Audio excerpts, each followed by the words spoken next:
നമസ്കാരം. നമസ്കാരം. എല്ലാ പ്രിയപ്പെട്ട പ്രേക്ഷകർക്കും ചുങ്ക ജ്വല്ലറി ലേഡീസ് അവറിലേക്ക് സ്വാഗതം. ഇന്നത്തെ ദിവസത്തിന് ഒരു പ്രത്യേകതയുണ്ട്. ഇന്ന് ദേശീയ നിയമ ദിനമായിട്ടാണ് അറിയപ്പെടുന്നത്. നമ്മുടെ ഇന്ത്യൻ ഭരണഘടന എന്ന് പറയുന്നത് ഒരുപാട് നിയമങ്ങളും ഏറ്റവും വലിയ വിശിഷ്ടമായ അല്ലെങ്കിൽ ഏറ്റവും അധികം ക്ലോസുകളും സബ് ക്ലോസുകളും എല്ലാം ഉള്ള ഒരു ഭരണഘടനയാണ് ഇന്ത്യയുടേത്. ഇന്ത്യൻ പീനൽ കോഡ് എന്ന് പറയും. അപ്പോൾ ഇത്തരത്തിലുള്ള ഭരണഘടനയിലുള്ള ഒരു പോരായ്മ എന്നുള്ള രീതിയിൽ നമുക്ക് ചൂണ്ടിക്കാണിക്കാൻ സാധിക്കുന്നത് സാധാരണക്കാരായ ജനങ്ങൾക്ക് ഇത്തരത്തിലുള്ള നിയമവ്യവസ്ഥയോട് എങ്ങനെയാണ് ഒരു നിത്യജീവിതത്തിൽ നിയമങ്ങൾ ഉപയോഗിക്കപ്പെടേണ്ടത് എന്നുള്ള കാര്യങ്ങളെക്കുറിച്ച് വ്യക്തമായ ധാരണയില്ല എന്നുള്ളതാണ്. അതുകൊണ്ട് തന്നെയാണ് ചില പ്രശ്നങ്ങൾ ഉണ്ടാകുമ്പോൾ അല്ലെങ്കിൽ എന്ത് ചെയ്യണമെന്നറിയാതെ പകച്ചു നിൽക്കുന്ന ഒരു വലിയ കൂട്ടം ജനങ്ങളെ നമുക്ക് കാണാൻ സാധിക്കും. അപ്പൊ ഇത്തരത്തിലുള്ള ചില പ്രശ്നങ്ങൾ ശരിക്കും ഓരോരുത്തർക്കും ബാധകമാണ് ഈ ഇന്ത്യൻ പീനൽ കോഡ് എന്ന് പറയുന്നത്, അല്ലെങ്കിൽ കോൺസ്റ്റിറ്റ്യൂഷനിലുള്ള ലോസ്. ഓരോ നിയമവും എല്ലാവർക്കും ബാധകമാണ്. എന്തെങ്കിലും ഒരു രീതിയിൽ അത് കറങ്ങിത്തിരിങ്ങി നമ്മൾക്ക് ആപ്ലിക്കബിളായി വരും. അപ്പോൾ ഏതൊരു പൗരനും ഒരു പൗരാവകാശം എന്നുള്ള നിലയിൽ പഠിച്ചിരിക്കേണ്ട ഒരു കാര്യമാണ് ഈ ഇന്ത്യൻ പീനൽ കോഡ് എന്ന് പറയുന്ന കാര്യമെങ്കിൽ പോലും പലപ്പോഴും നിയമപരമായി അത്തരത്തിൽ ഉദ്യോഗത്തിൽ ഏർപ്പെടുന്ന ആൾക്കാർ മാത്രമേ ഇന്ത്യൻ പീനൽ കോഡ് എടുത്ത് പെരുമാറുള്ളൂ, അല്ലെങ്കിൽ അത് ഒന്ന് അവയർനെസ്സിന് വേണ്ടി വായിക്കാറുള്ളൂ. ഒന്നെങ്കിൽ ലീഗൽ സ്റ്റുഡൻസ് അല്ലെങ്കിൽ പോലീസ് ഓഫീസേഴ്സ്, അത്തരത്തിലുള്ളൊരു മേഖലയിലുള്ള ആൾക്കാർ മാത്രമേ അതിനെക്കുറിച്ച് അറിയാൻ ശ്രമിക്കാറുള്ളൂ. നമ്മൾ നാഴികക്കല്ലായിട്ടുള്ള സുപ്രീം കോർട്ട് പ്രൊസീഡിങ്സ് അല്ലെങ്കിൽ എപ്പോഴും ഈ ഇന്ത്യൻ പീനൽ കോഡിലുള്ള നിയമങ്ങൾ തന്നെ പിന്നീടും മാറ്റത്തിന് വിധേയമായിരിക്കുകയാണ്. ഓരോരുത്തർക്കും അപ്പീൽ കൊടുത്ത് അത് ഇന്നത്തെ കാലഘട്ടത്തിന് പ്രസക്തമാണോ അല്ലയോ എന്നുള്ളത് പിന്നെയും അവർക്ക് വിലയിരുത്താം. അത്തരത്തിൽ സുപ്രീം കോടതി ഈ അടുത്തിടയ്ക്ക് ഒത്തിരി അധികം നിയമങ്ങൾ അല്ലേ, 2018 എന്ന് പറഞ്ഞാൽ ശരിക്കും സുപ്രീം കോടതിയെ നമ്മളിങ്ങനെ എത്രയൊക്കെ ആണെങ്കിലും മറക്കാൻ പറ്റത്തില്ല. മറ്റൊരു ദിവസം സുപ്രീം കോടതി വിവാദങ്ങൾ ഉണ്ടാക്കുകയും അതോടൊപ്പം തന്നെ വളരെ ചരിത്രപരമായ വിധി പ്രഖ്യാപനം നടത്തുകയും ഒക്കെ ചെയ്ത ഒരു വർഷമാണ് 2018. ഇത് ശബരിമല വിഷയം തൊട്ട് മുത്തലാഖ് തൊട്ട് LGBT റൂൾ തൊട്ട് ഇത്തരത്തിലുള്ള ഒരുപാട് നിയമങ്ങൾ കൊണ്ടുവരികയും ആകെ നമ്മുടെ ഇന്ത്യയെ തന്നെ ഇളക്കി മറിക്കാൻ സാധ്യതയുള്ള നിയമങ്ങൾ മുന്നോട്ട് കൊണ്ടുവരികയും ചെയ്ത ഒരു വർഷമാണ് 2018. അതുകൊണ്ട് തന്നെ നിയമത്തെക്കുറിച്ചും നിയമ സാക്ഷരതയെക്കുറിച്ചും നമ്മൾക്ക് മുന്നിൽ കൊണ്ടുവന്ന ചരിത്രപരമായ വിധികളെ കുറിച്ചുമൊക്കെയാണ് നമ്മൾ ഇന്ന് സംസാരിക്കുന്നത്. അതെ, ഇന്ന് നിയമദിനമാണ്, വേൾഡ് ലീഗൽ അവയർനെസ് ഡേ ആണ്, നാഷണൽ ലീഗൽ അവയർനെസ് ഡേ ആണ്. അപ്പോൾ അതുകൊണ്ട് തന്നെ ഇതാണ് ഇന്നത്തെ ചർച്ചാ വിഷയം. ആദ്യ സെഗ്മെന്റിന് ശേഷം മണിവരാം.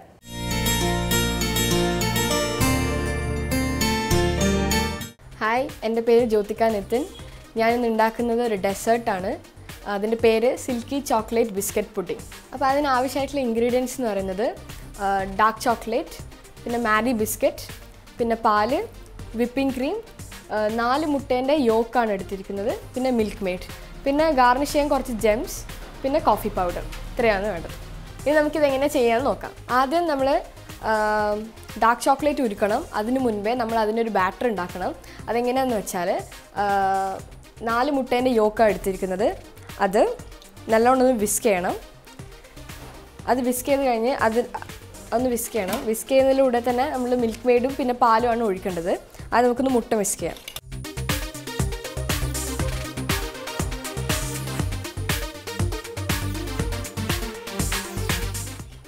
ഇനി ഇതിലേക്ക് നമുക്ക് മിൽക്ക് മെയ്ഡ് ഒഴിക്കാം. 400 ഗ്രാം മിൽക്ക് മെയ്ഡാണ് ഇപ്പോൾ ഇതിലെടുത്തിരിക്കുന്നത്.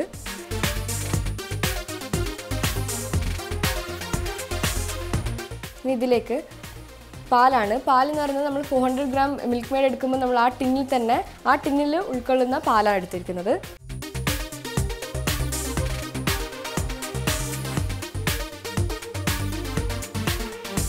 അപ്പോൾ നമ്മുടെ ബാറ്ററായി കഴിഞ്ഞു. ഇനി നമുക്കെന്ന് വെച്ചാൽ ഇവിടെ ഞാൻ 150 അല്ലെങ്കിൽ 200 gram 150 to 200 gram dark chocolate എടുത്തിരിക്കുന്നത്. അത് ഞാൻ ചെറിയ പീസായിട്ട് മുറിച്ചിട്ടുണ്ട്. പിന്നെ അത് നമ്മൾ നല്ലോണം ഉരുക്കണം. നമ്മൾ ശ്രദ്ധിക്കുക, ഒന്നുകിൽ ഡാർക്ക് ചോക്ലേറ്റ് നമുക്ക് ഡബിൾ ബോയിലിംഗ് വെച്ച് ചെയ്യാം, അല്ലെങ്കിൽ സാധാരണ നോൺ സ്റ്റിക്ക് പാൻ വെച്ചിട്ട് ചെയ്യാവുന്നതേ ഉള്ളൂ. അപ്പോൾ നമുക്കിത് ഉരുക്കാം.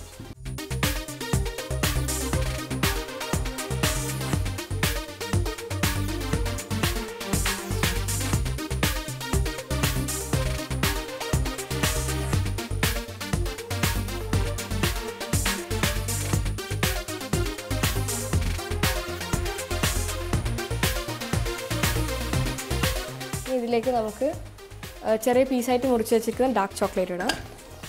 നല്ലോണം ഒന്ന് മെൽട്ടായി വരുമ്പോഴാണ് നമ്മൾ ഈ ബാറ്റർ ഇതിലേക്ക് ഒഴിക്കേണ്ടത്.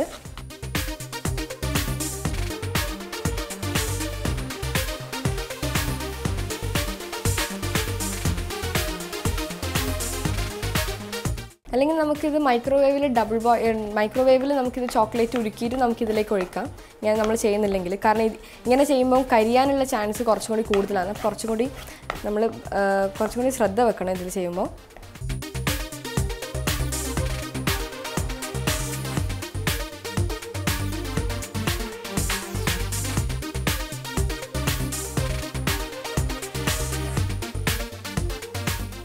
നമ്മൾ ഈ ക്രീം ഇതിലേക്ക് ഒഴിച്ചിട്ടുണ്ട്, ഡാർക്ക് ചോക്ലേറ്റ് മെൽറ്റ് ചെയ്തതിലേക്ക്. ഇനി ഇത് നല്ലോണം ഇപ്പോൾ കാണുന്നില്ല, ഇപ്പം ബബിൾസ് എല്ലാം വരും. ഇനി ചെറുതായിട്ട് ഇങ്ങനെ കുമിളകൾ പോലെ ഇങ്ങനെ വന്നു കഴിഞ്ഞാൽ ഇത് നല്ലൊരു തിക്ക് ബാറ്ററായിട്ട്, തിക്ക് കസ്റ്റേർഡായിട്ട് ഇത് മാറും. അതുവരെ നമ്മളിത് ഇങ്ങനെ തുടരെ ഇളക്കിക്കൊണ്ട് നിൽക്കണം.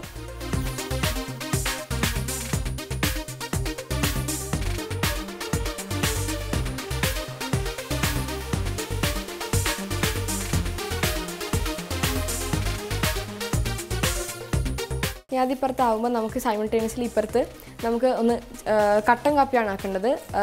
കട്ടൻ കാപ്പിയിൽ ജസ്റ്റ് പഞ്ചസാര ഒന്നും ഇടില്ല, ജസ്റ്റ് ഈ ബിസ്ക്കറ്റ്സ് ഒന്ന് സോഫ്റ്റ് ആക്കാൻ വേണ്ടിയിട്ട് അതിലേക്കൊന്ന് ഡിപ്പ് ചെയ്യണം. അപ്പോൾ അതിന് വേണ്ടിയിട്ടാണ് കോഫീൻ്റെ ഒരു എസൻസ് കൊടുക്കാൻ വേണ്ടിയിട്ടാണ് കട്ടൻ കാപ്പി ആക്കുന്നത്. ഇതിപ്പം തന്നെ നല്ലോണം തിക്കായി. ഇനി നല്ലോണം ഇത് തിക്കാവണം. ഈ ബബിൾസ് വന്നിട്ട് ഇങ്ങനെ പൊട്ടുന്നതാണ് ഇതിൻ്റെ ഒരു പാകം.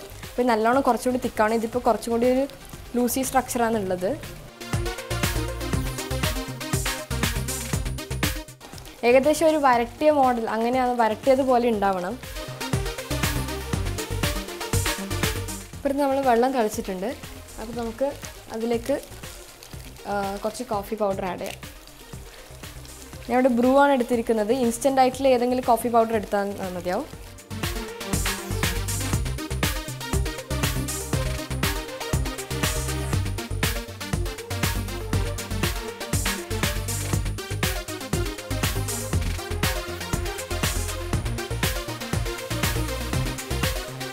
ഇതിപ്പോൾ ശരിക്കും അതിൻ്റെ പാകമായിട്ടുണ്ട്. പാകം എന്ന് പറയുന്നത് ഈ നോൺ സ്റ്റിക്ക് പാനിന് സൈഡിൽ നിന്നല്ല ഇങ്ങനെ വന്ന് എല്ലാം ഒരു ജെല്ലി സ്ട്രക്ചർ പോലെ ആയിരിക്കണം. കാരണം ഇങ്ങോട്ടേക്ക് കളിക്കുമ്പോൾ അത് അങ്ങോട്ടേക്ക് പോകണം. ആ ഒരു സ്ട്രക്ചർ ആയിരിക്കണം ഇതിൻ്റെ ഉണ്ടാവേണ്ടത്. പിന്നെ ഇങ്ങനെ ബബിൾസ് വന്ന് എല്ലാം ഇങ്ങനെ തെറിക്കും. അതൊക്കെയാണ് ഇതിൻ്റെ പാകം എന്ന് പറയുന്നത്.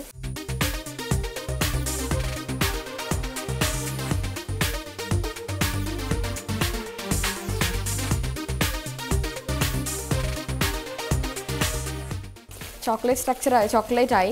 ഇനി നമുക്ക് ജസ്റ്റ് ഒന്ന് ഫാൻ്റെ അടിയിൽ വെച്ച് നാറിയാൽ നമുക്കിത് പുഡിംഗ് സെറ്റാക്കാൻ ഇനി ഉപയോഗിക്കുക വേണ്ടു. അതോടെ ഇത് ബാക്കിയെല്ലാം കഴിഞ്ഞിട്ടുണ്ട്.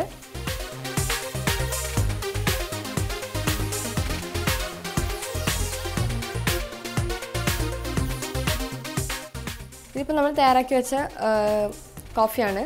ഇനി അതിലേക്ക് നമ്മളിവിടെ മാരി ബിസ്ക്കറ്റാണ് എടുത്തിരിക്കുന്നത്. മാരി ബിസ്ക്കറ്റ് എന്ന് പറഞ്ഞാൽ അതിലേക്ക് പ്രത്യേകിച്ച് ഷുഗർ കണ്ടൻ്റ് ഒന്നുമില്ല. അപ്പോൾ അതായിരിക്കും നല്ലത്. കാരണം സിൽക്കി ചോക്ലേറ്റ് ബിസ്ക്കറ്റ് പുഡിംഗ് ആണ്. അപ്പോൾ ബിസ്ക്കറ്റാണ് ഇവിടെ ലൈൻ ചെയ്യേണ്ടത്. ബിസ്ക്കറ്റ് ജസ്റ്റ് ഹാർഡായ സബ്സ്റ്റൻസ് ആയതുകൊണ്ട് നമ്മൾ കോഫി എസൻസ് വെച്ചിട്ട് ഒന്ന് ഡിപ്പ് ചെയ്യുക, നമ്മളിവിടെ വെക്കുക, ഒന്ന് ലൈൻ ചെയ്യുക പുഡിംഗ് ട്രേ.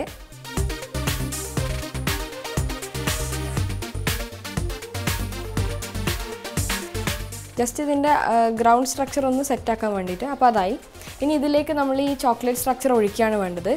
അത് ഒഴിക്കുന്നതിന് മുൻപേ നമ്മൾ ഇതിൻ്റെ ടോപ്പിങ്ങിൽ നമ്മൾ വിപ്പിംഗ് ക്രീമാണ്. അപ്പോൾ വിപ്പിംഗ് ക്രീം നമുക്കിപ്പോൾ ലിക്വിഡായിട്ടാണ് കിട്ടിയിരിക്കുന്നത്. അപ്പോൾ നമ്മളത് വിപ്പ് ചെയ്യണം. അപ്പോൾ നമ്മൾ നേരത്തെ ഈ പുഡിംഗ് ട്രേ നമ്മൾ ലൈൻ ആക്കിയിട്ടുണ്ട്, ഇത് ബിസ്ക്കറ്റ്സ് എല്ലാം വെച്ചിട്ട്. ഇനി നമ്മൾ ഓൾറെഡി തയ്യാറാക്കിയ ചോക്ലേറ്റ് മിക്സ്ചർ ഇതിലേക്ക് ഒഴിക്കാം. നമുക്കൊന്നെങ്കിൽ ഇത് ലെയറായിട്ട് ചെയ്യാം.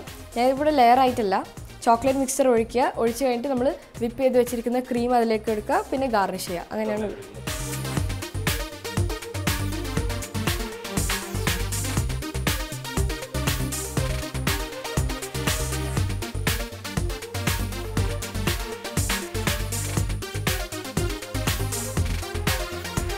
നമുക്കിത് ബാക്കി ചോക്ലേറ്റ് കൂടി ഇതിലേക്ക് ഒഴിക്കാം.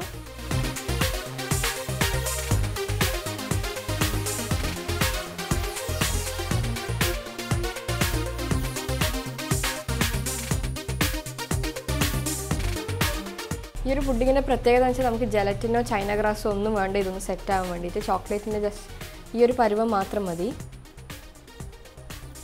ജസ്റ്റ് ഹാഫ് ആൻ അവർ നമ്മളൊന്ന് ഫ്രീസറിൽ സെറ്റാക്കാൻ വെക്കുന്നുണ്ടെങ്കിൽ ഇത് സെറ്റായിക്കോളും.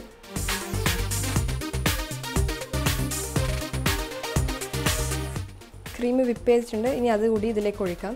നല്ലോണം വിപ്പായി നല്ലോണം തിക്ക് ബാറ്റർ ആവും. ഞാനിപ്പോൾ ലിക്വിഡായിട്ട് എടുത്തിട്ടുള്ളൂ, കാരണം ഞാൻ കുറച്ച് ഫ്രീസ് ചെയ്യും കുറച്ചും കൂടി ടൈം.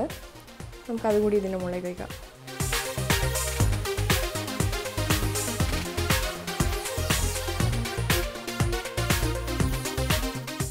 അപ്പോൾ അതായിട്ടുണ്ട്.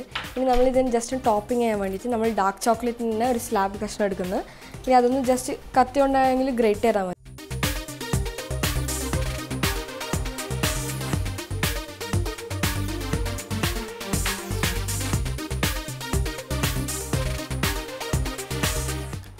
ഞാൻ ചെയ്തിട്ടുണ്ട്.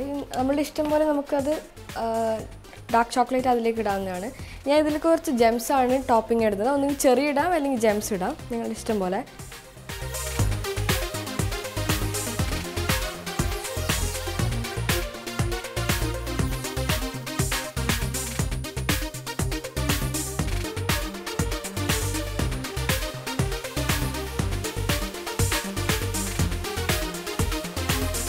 അപ്പോൾ നമ്മളിപ്പോൾ പുഡിംഗ് റെഡി ആയിട്ടുണ്ട്. ഇനി ഇതൊരു ഹാഫ് ആൻ അവർ നമ്മൾ ഫ്രീസറിൽ സെറ്റാക്കാൻ വെച്ചാൽ മതി. അതോടെ പുഡിംഗ് റെഡിയാവും. അപ്പോൾ അരമണിക്കൂർ കഴിഞ്ഞിട്ടുണ്ട്. അപ്പോൾ നമ്മുടെ പുഡിംഗ് ഇപ്പോൾ ഫുൾ സെറ്റ് ആയിട്ടുണ്ട്. ഇനി നമുക്ക് ചെറിയ പീസസ് ആയിട്ട് നമുക്ക് പുഡിംഗ് സെർവ് ചെയ്യാൻ പറ്റുന്നതാണ്. ഏറ്റവും സിമ്പിൾ ആയിട്ടുള്ള ടേസ്റ്റി ആയിട്ടുള്ള ഒരു പുഡിംഗ് ആണിത്. ജെലറ്റിനോ ചൈന ഗ്രാസോ ഒന്നും ഇതിന് വേണ്ട. അപ്പോൾ എല്ലാവരും ഇത് വീട്ടിലേക്ക് ട്രൈ ചെയ്യണം.